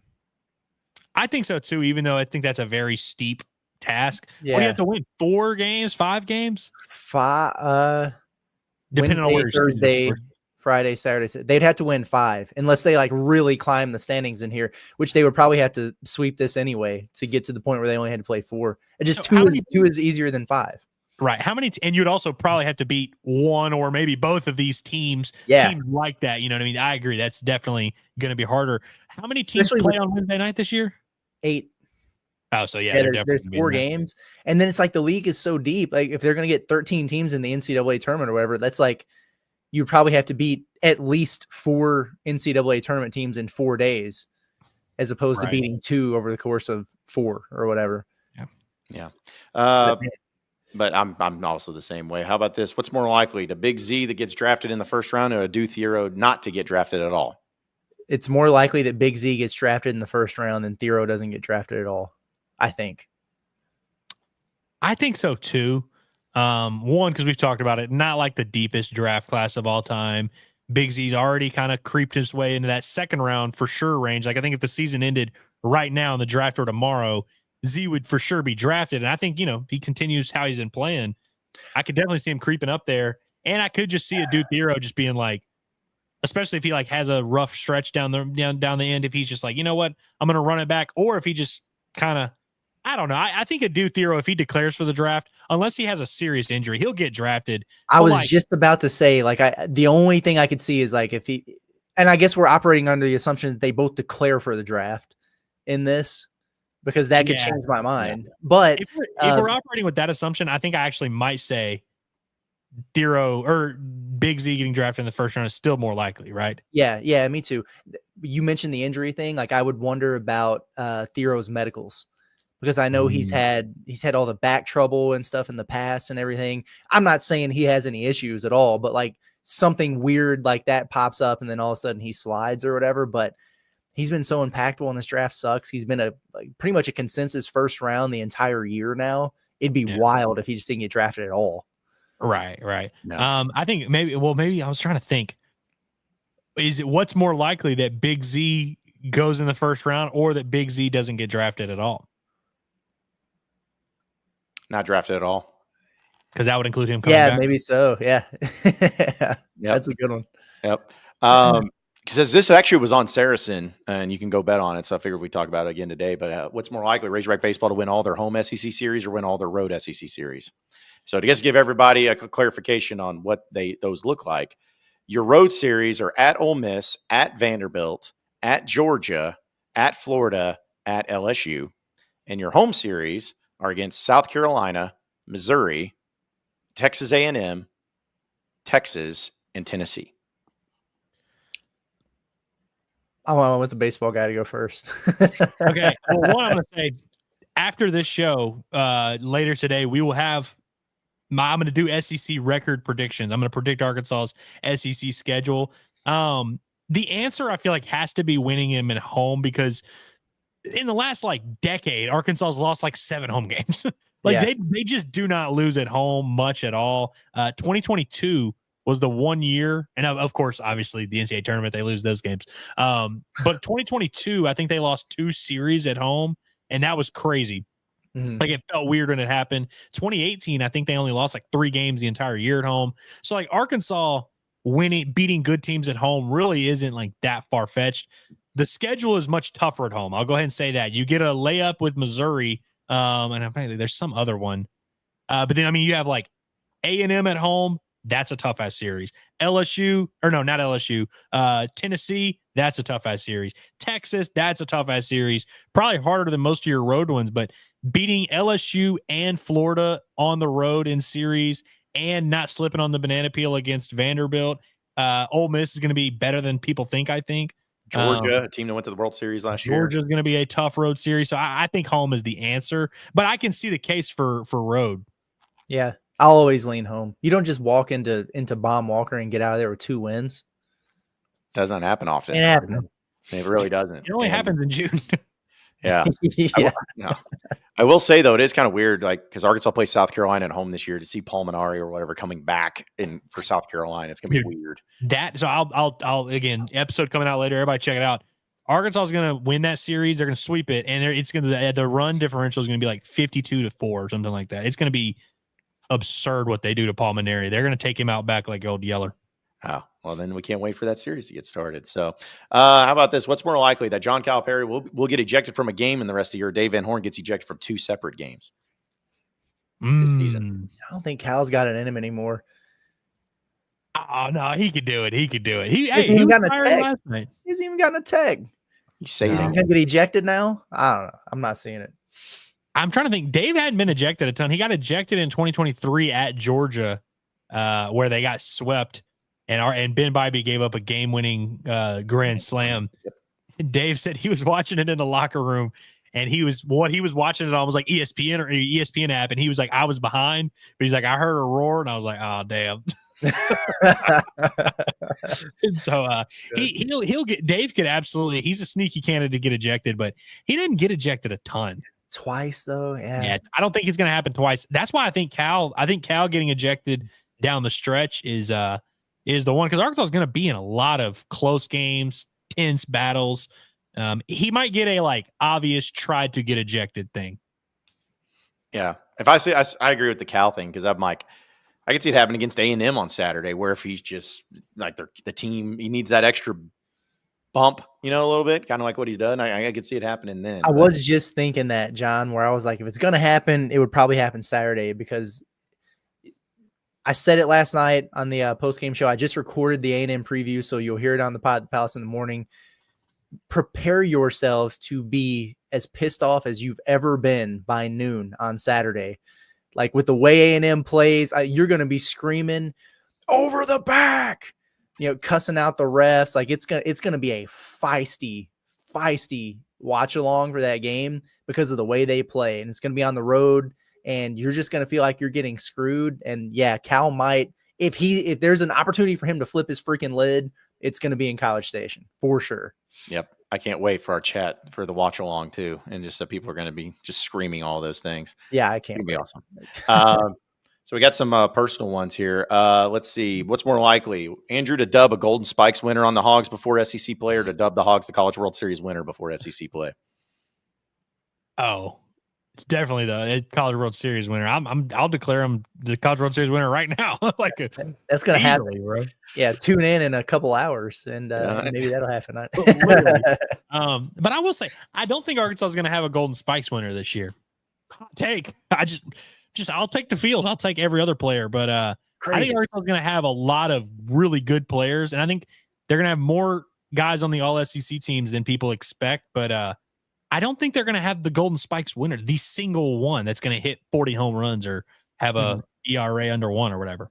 Yeah. But then all it's going to take is Gabe Gackle going out there and throwing a no-hitter in a couple of games. Like, ooh, maybe could happen, especially in the cold. So yeah, if he's balling in the cold, man, that'd be a good sign. But I'm going to go with Nolan Souza next year to win the Golden Spikes. How about that? I'm going to plant that seed now. There you go. Yep, already working ahead. I respect that. Also, this was another one that was submitted. What's more likely, Curtis to not respond back to dumb Kentucky fans, or John not to bitch about the Bud Walton crowds? Neither one of those are likely.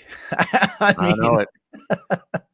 I know it. Those are unlikely scenarios right here. And I would say like 90% of the probably more than that of the stupid things I get from Kentucky fans I ignore. But there's always one that triggers me, and I'm like, all right, damn it, I've seen enough. Mm-hmm. I think John to not bitch about the Bud Walton crowds, because John's been getting heated up here lately by the Razorback fan base, which, by the way, it's so funny when people like just, look, all the excuses you want to have for not going to games, they're all valid. Like, really, I'm being dead serious. Like, it's 25 degrees. You didn't know what the weather was going to be like. You're from wherever. It's perfectly fine. But then you have to just accept it when people are like, yeah, the crowd sucked tonight. Like, you can explain why, and you can say, well, it only sucked because X, Y, and Z, but you got to accept that it sucked. It definitely sucked. Sorry, go ahead. Oh, I was just gonna say I was sitting on press row last night by our boy Danny Shee, and we were just kind of watching the crowds. We're getting closer and closer to the game. We're kind of looking at each other, and I was like, all right, like I'll be the one to say this. Like this is not a good crowd. Like this is not a good turnout at all. Might be one of the lowest turnouts of the season. It wound up being a little bit better than that, but it wasn't good at all. And anyway, he was like, well, we were kind of talking about it, like, can you blame them with the weather and the late start, like all the normal excuses and everything. Church. And I was like, nah, I can't really blame them, but we're definitely going to talk about it on the show tomorrow, because that's kind of our thing. And then as soon as I said it, I get the notification of John's tweet. He's like, I'm going to be that guy. We got a good laugh about it up there. By the way, John, I wanted to shout out. There was you got a quote tweet from Nat Strange. I don't know if you saw that, but she was strongly disagreeing with your assessment. And then there was some guy that was responding to her, and he was like, well, John, he does this on purpose just to drive callers to his show. Isn't that his job? And so I responded to him, because I just, I really don't defend you much at all, but I was like, let me defend John for a second here. And I was like, one, I don't think you're a grown ass man with a brain. I don't think you believe that statement. Two, we don't even have callers on the show right now because we ain't got our equipment. We were still in Lexington, but also even when we had callers, it was like a pretty small fraction of the show. It's not like we're a call-in show or like that's the show, like Feinbaum or something like that. But then he was like, well, I'm going to be honest. I haven't listened to John in several years since he was in Little Rock. So I'm like, so then why are you talking? It's so crazy why people hop on the internet and start running their mouth about shit they have no clue about. It never fails, man. I mean, here's the deal: is like, I even talked about this on my podcast this morning. But I'm like, you know what? My fear is that the crowds and the lack thereof and the attendance and all that is going to justify the U of A and everything by downsizing Bud Walton Arena and taking away seats. Like that's going to be their justification, and I don't want to see that. And that's what I'm scared of. I'm not sitting here being like, this looks bad on TV. It's more of like the end game of like they're trying to find justifications. And also I'm not blaming the fans. I've said it many times. Like this is as much of a U of A problem as anybody. And if you live far away, that's fine. I get it. But that's where it's like, try to give your tickets away. That's my whole thing, is just butts in the seats. I don't care how it's done. I don't care what happens. Like, that's all it is. With you. I'm not blaming anybody. I was just pointing out there weren't many people there last night, and that sucks. I wish it was different. And if people don't feel that way, then I'm not really understanding where your fandom lies. But it's weird. Is it because they have sucked at home this year, and so people are like, oh, I don't want to go? But at the same time, I don't know, like the team hasn't met expectations or something. But the way I look at it, and it's just me, everybody can look at it however they want to, but like you're on the bubble, you're battling for your NCAA tournament lives. Every game is so important. I would just want to be there. You know what I mean? Like that, this kind of stuff fires me up. Yeah, I'd love it if they were undefeated in a freaking 1 seed or in Auburn's position or whatever.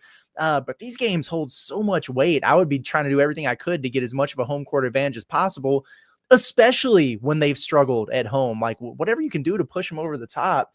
And that was some sad stuff last night from the team in the first half and the crowd, man. There's just nothing going on. It wasn't until they got that little run with Jonas and Billy kind of catalyzing it in the second half, got some separation there, that I felt like I heard the crowd the entire game. It was wild. Mm-hmm. Yeah. Well, these are just a few of the responses I got on Twitter last night, which are always enjoyable.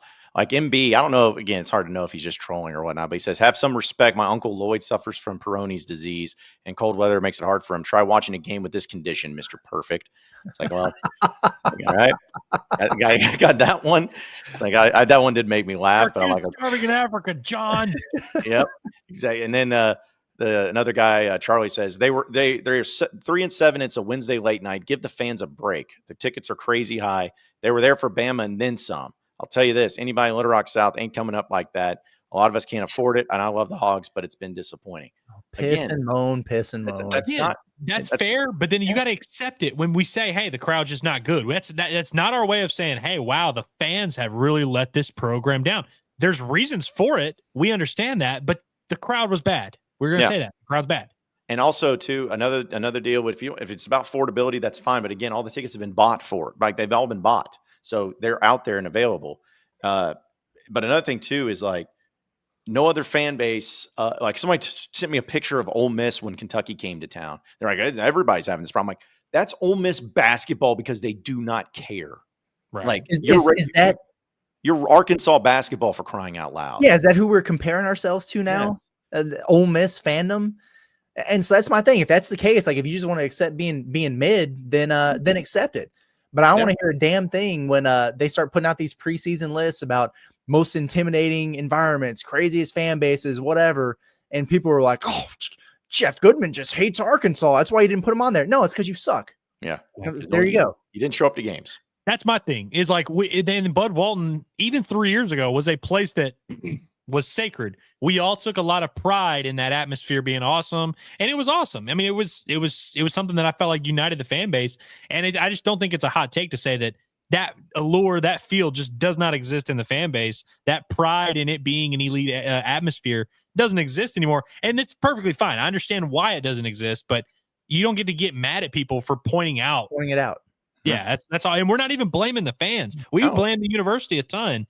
But it's like you can kind of tell people take it personally when they're like, well, you're saying I'm bad. It's like, no, that's not what I'm saying. We're saying the crowd is bad. Yeah. Well, I also love the person that tweeted at me too. that was like, have you done anything except just complain about it? Have you offered up any solutions? I'm like, I've literally done that almost every single time I've talked about it. So yeah. And you've given tickets to you've literally given tickets to fans every single game. Every game. Yeah, I tried to. And I gave away, I think, like 12 last night. So but yeah, so that's what's the thing.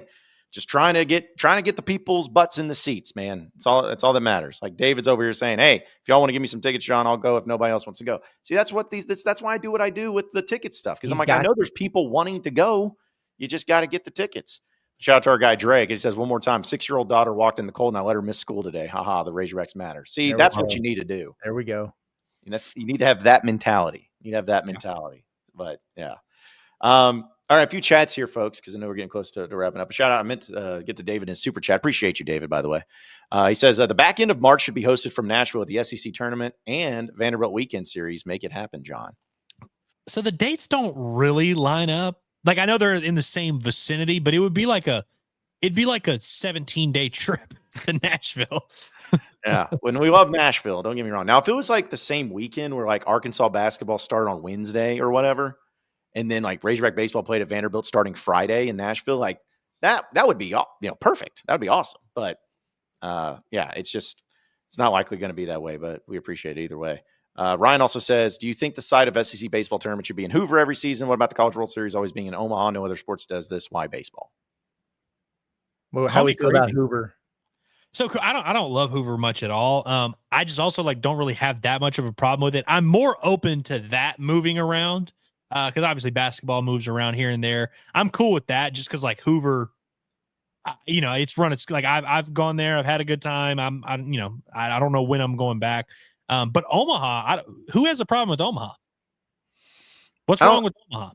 I think just people, because in college basketball and college football, you have rotating sites. I think people maybe just want to see different changes. And I'll admit, like, I don't have a huge problem with Omaha as much as I do Hoover, but Omaha's also not exactly the easiest place to get to for a lot of people. You know what I'm saying? Like, you can't fly into Omaha very easily. So I think that maybe that's part of it with the popularity of college baseball pulling up. But yeah.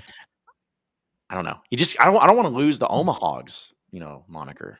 Omahogs is cool. I don't really feel strongly one way or the other. I just like and I'll hear anybody else if they want to, if they want to do it. Hey, we're gonna do it in Arlington this year. We're gonna do it in San Diego this year. Like, all right, whatever. I just like I kind of like going to Omaha, and it's an easy trip for Hog fans. So I think Hog fans should definitely it's not a bad drive at all.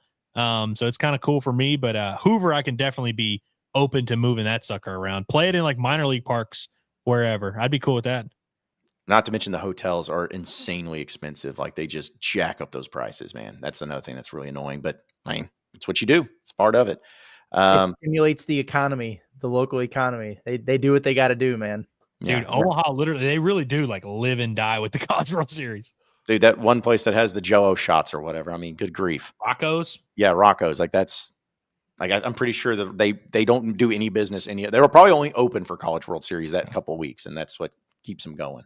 They need LSU back, man. LSU cleaned them out. Mm-hmm. If LSU makes the College World Series, that place is going to be able to survive for decades. It's curtains for them. Let's see. Also, a few other ones here. Woke COVID survivor said, "Not gonna lie, Andrew's cooking with his takes today." So with the little chef woke emoji. COVID survivor. That is the demographic that he. It is. I am also a woke COVID survivor, I guess. I just love that name. Golly. Also, let's see. Dakota wants to know the update on my luggage. You see the update on my luggage. Also, Harold was talking about the Burger King crowns look low rent. Anything to get rid of those? Talking about the student section wearing the Burger King crowns. I mean, I guess because if they're a sponsor, I don't care that much about the Burger King crowns. Yeah, I wish it would liven up a little bit. Like I would love to see Sharkensaw or Barkensaw again, but I don't want to see it if it's just going to be wearing the suits and scrolling around on the phones. Like if the passion and the excitement isn't there, I don't want to do the cool stuff. Usually the people that wear the Burger King crown in a public environment usually are a lot more outspoken, a lot more passionate. You guys know what I'm referencing, right? Mm-hmm. Yeah, so why don't you just channel some of that, Hog fans? Oh, and then let's see. If Dre says also instead of buying my tickets, you should have just bought some air tags. Yeah, thanks. Yeah. Yeah. Yep. Should have, could have, would have. Appreciate that. Camo says, "What's the Hogs win at all odds in baseball?" So last I checked on Saracen, they were 12-1. Mm-hmm. Let me see if I think I can figure this out real quickly here. Let's see. I see a bunch of Washington State stuff. Oh, season specials here. Arkansas to win the College World Series 12-1. So, and depending on where if you look at different sites, but I actually think Saracen's odds are better than some. Like I've seen some as low as like 8-1, 8-1, 9-1. So you can get it at Saracen 12-1. I think if you want to bet on Arkansas to win the College World Series, that's the place to do it. All right. And then also, I guess our residential. Well, okay. Hold on. Wait a second. What was it again? Sweet Arkansas gal. Okay. She said, "Did I hear right that ladies are the 5% or only 5% of your listeners?" Maybe a little bit less than that, actually. We were talking about it last night, John, you saw because you did the super chat there about all these guys saying, man, my girlfriend knows you guys by first and last name because I listen so much. And we're like, thank God, because we're trying to get that demographic up a little bit. I think I said 96.7% male. And that might even be generous. I don't know. I'd have to go back and look again. There's been numerous bombastic podcast episodes that were 100% male. Yeah. Not a single female in sight. Well, you know what's kind of crazy, guys? I'm just checking it for this past month. Okay. Guys, we've jumped up to 11% female this past month. No way. Dead serious. 89% male, 11% female in the demographic. Are we chick magnets? I think so. We might be. I mean, this is huge. We might be. We might be coming around. We might end up on some magazines. Just saying, like the most eligible bachelor. Well, I guess only one of us, but yeah, we'll get to that point. Change your logo to Rosie the Riveter. 11%. We got to make a graphic. Oh yeah, dude. Like chicks love us. Shout out to the 11% of women. Chicks dig inside Arkansas, man. There we go. Oh, geez. And well, what's funny too is according to the numbers, also the average percentage viewed, like as far as for our content, like total is like 28% are male, but 26% are the female. So it's like as far as the percentages that are viewed and how they stick with us for a long time. Okay, so, all right, good to see. I am gonna make that graphic for Valentine's Day. Be like, the women love us, not just the bros. Let's see. Also, SCT's got one for Andrew. What's more likely, Arkansas team ERA under 3 or offensive runs per game over 8? So I thought about this for a second. It's the runs per game, and it's really not even that close. And I actually, one of my bold predictions for the season is that Arkansas will lead the country in ERA. They were 1/10 of a point from leading the SEC last year. They finished right behind A&M, and where were they at nationally? I think they were 12th nationally. The national ERA leader had it was like a 3.74 ERA or something like that. Arkansas's had an ERA under 3 one time, and it was 2013, or maybe a few times. But in 2013, they had I think their ERA was like 2.20 or something crazy like that. That was the year before they went to the cool bats. They kind of fixed it up a little bit. And so that was back in the dead ball era, as they call it. For an ERA under 3, that would mean Arkansas not only led the country, but led it by like a full run. So that would be pretty optimistic. And I just think that's kind of the direction things are going. There were like 40 offenses that scored 8 runs a game last year. So I think Arkansas could be a top 40 offense. Hell, they stunk last year and they almost scored 7 runs a game. So it's like, I think 8 is doable. They haven't been the closest they've been to 8. I think in 2021 they averaged like 7.7 or something like that. And I think this offense is better than that one. And they're just, the offenses in college baseball have been going up and up. Like scoring 7.5 runs a game in 2018, that would have had you top 20. Mm-hmm. That'll have you top 100 this year. Also, Cannon just says, I got told to sit down last night in the student section. I hope you said no. Yeah. I can understand. That's crazy, man. Like if you got, people need to be told to stand up in the student section. It's not a sit down thing. Like that's nuts, man. Yeah. It's weird. I'm sorry that happened. Yeah, and we'll find the perpetrator and take care Rules of it. are made to be broken, so That's right. And then a few quick ones here before we get out because I just made me laugh. David says, "My wife knows all three of your names because I watch y'all like every day because y'all are great on covering the Hogs." that's what I'm talking about. That's what I'm talking about. We Good. like seeing that, David. And Kim says, "Us women show up for Inside Arkansas." Hell yeah. Appreciate it. Do y'all know the song "Neighbors Know My Name"? Kevin Gates. Yeah. Yeah. That's the kind of vibe we're going for here. We want your neighbors to know our name, but And then Ryan, I love this from Ryan. He says, "Hey, as long as Arkansas is married, female listenership is going to suffer." So it's true. Dang. wow. Oh, so you think if I'm on you the think hook, if Curtis man. were on the market, we would get a little bit more interest? Maybe we'll stage a separation. I'll see if I can talk her into it. She's all for the brand, but Yeah. can't get too crazy, you know. That's right. And then Harold C says, "John is cute, but he'd be gone all the time." It's crazy, John. I don't know what that means. But yeah, what does he mean you'd be gone all the time? I don't know. I just, whatever. And then Phoebe, hey, another female listener, says, "I got to watch the Calipari show with my dad last night and got so excited to see my favorite guys in sports journalism. Great work, guys." Heck yeah. Yay. That's awesome. That makes me happy that like there were people that watched it and then saw I guess they put our name and said Sports Talk Radio, but the people were excited to see us or hear us in that context. Obviously, John was a very big part of the documentary, maybe the star of it. No. Maybe I think so. you had like the third most lines in it. You're definitely the like the non-program star of that show. You know what I mean? Like the non-actual Razorback star of the show, for sure. Yeah. I think you were heavily involved enough to the point where you will go places and people will be like, "Dude, you're that guy from the Calipari documentary." Yeah. I bet that happens to you at least 5 times by the end of this year. I mean, whatever it takes. It was just like it's one of those things when you film it, I don't know how much you're going to use. I feel like they've used all my good stuff, so I may not be in it again for the rest of the time. Maybe over with. I may have it, but at least I got into being there one. But well, I'm very anxious to watch the Kentucky episode. Yeah, it's gonna be awesome. I'm gonna have a bottle of lotion next to me for that one. Yeah. Whoa. Easy. Are those happy tissues are sad. Yeah. There went we're back down to 9% female listeners. Yes. Actually, Michelle Wilkerson chimes in and says, I'll let him do a date auction. Wow. Okay. Now I'm getting hoard out here. This is crazy. Yeah, that's crazy. This is wild. Michelle the pimp. Not what I had in mind. Like we had to discuss terms first. But yeah. On Valentine's week, y'all trying to break Curtis and Michelle up on Valentine's week, man. That's crazy. That's nasty work, dude. Yeah, we'll do a super chat, type of auction. And yeah, I'm gonna have to give her her Valentine's gifts to the dog. This is crazy, man. Inside Arkansas is supposed to bring people together, not cause divorce. Let's not do that. No pineapples outside this door. Hey, by the way, I want to throw something by y'all.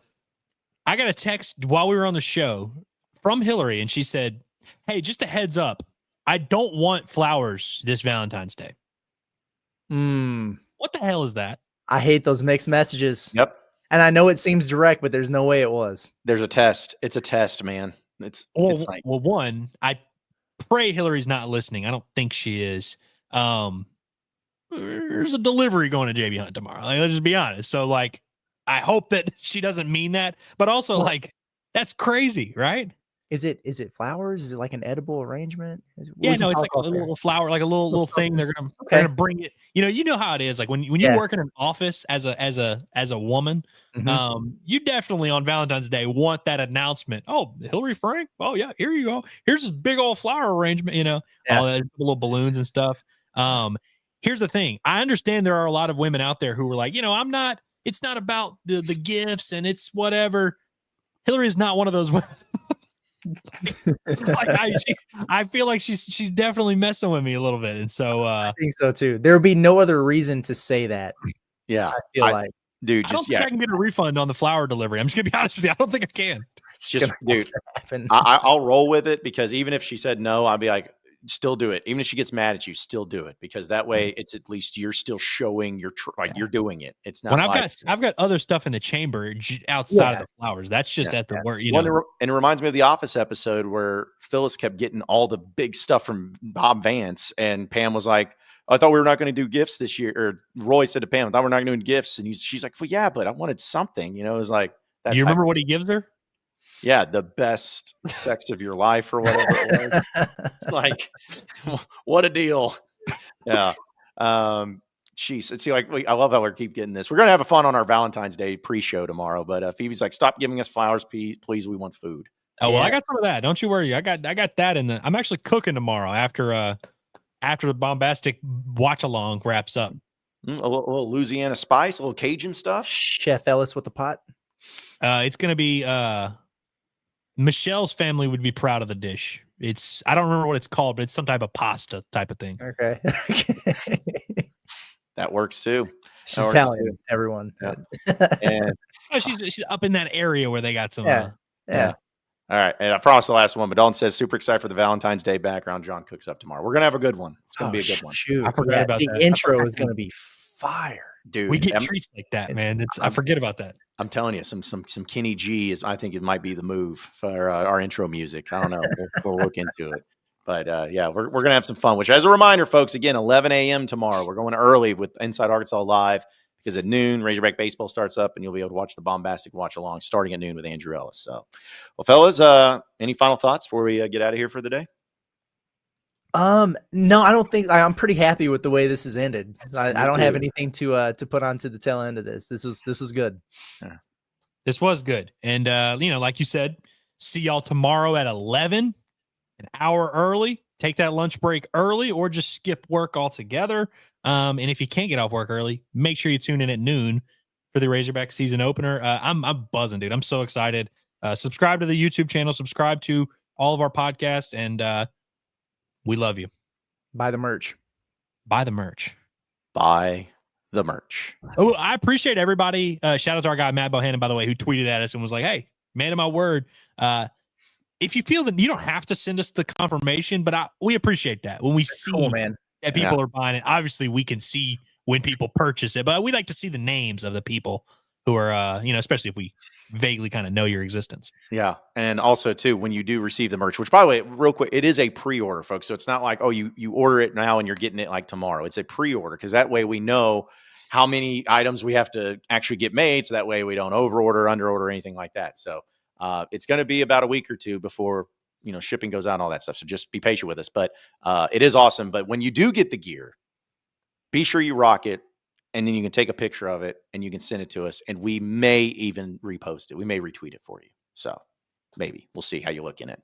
But yeah, it's awesome. We appreciate everybody's support. Appreciate all of you listening in. Appreciate all of you chiming in on the chat as well. And just remember to subscribe to us here at Inside Arkansas on our YouTube page, as well as on our social media at Inside Arkansas. We have all of our podcasts in the audio form wherever podcasts are found, whether it's Inside Arkansas Live or the Bombastic Podcast or the Pod at the Palace.